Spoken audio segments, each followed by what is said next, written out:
Okay, so we are going to look at impulse number 2, impulse daily practice number 2. It reads, a 0.5 kilogram beach ball approaches a player at 6 meters per second horizontally. The player hits it directly back with a speed of 7 meters per second. What is the change in momentum of the ball? What's its impulse?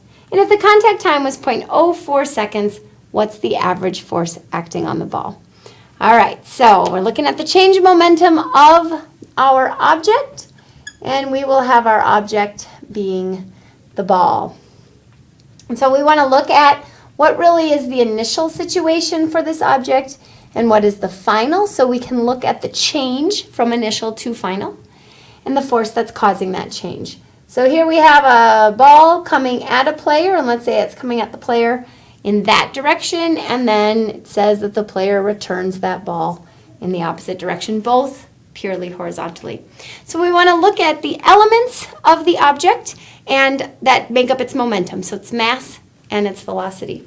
So we have mass initial, velocity initial, and we will have the final mass and the final velocity for this ball. So it tells us that the initial velocity of the ball is 6 meters per second, and I'm showing that heading in the rightward direction, so that velocity is positive. It also tells us that the mass of the ball is 0.5 kilogram. All right. After the interaction with the player, after the force the player has exerted, the mass of the ball hasn't changed, so it's still 0.5 kilogram, but it's moving off at a speed of 7 meters per second. And because I've drawn that to the left, that speed is going to be negative. It's going to be opposite the initial because the ball is being returned. Okay, so we want to look at the change in momentum. Part A is the change in momentum. We know that that's the final minus the initial.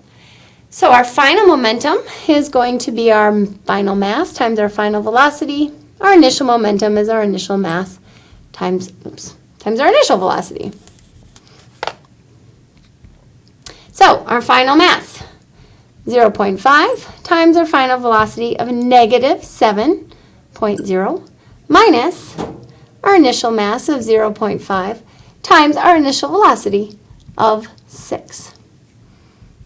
And so we have to do our little math. So half of 7 is minus 3.5, and half of 6 is minus 3. So minus 3.5 minus 3 gives us a minus 6.5 kilograms times meter per second. So our change in momentum is minus 6.5 kilograms times meter per second. The second thing it asks us is, what is the impulse? Well, impulse is just the change in momentum. So sure enough, part 2 is already done. So it's the impulse exactly.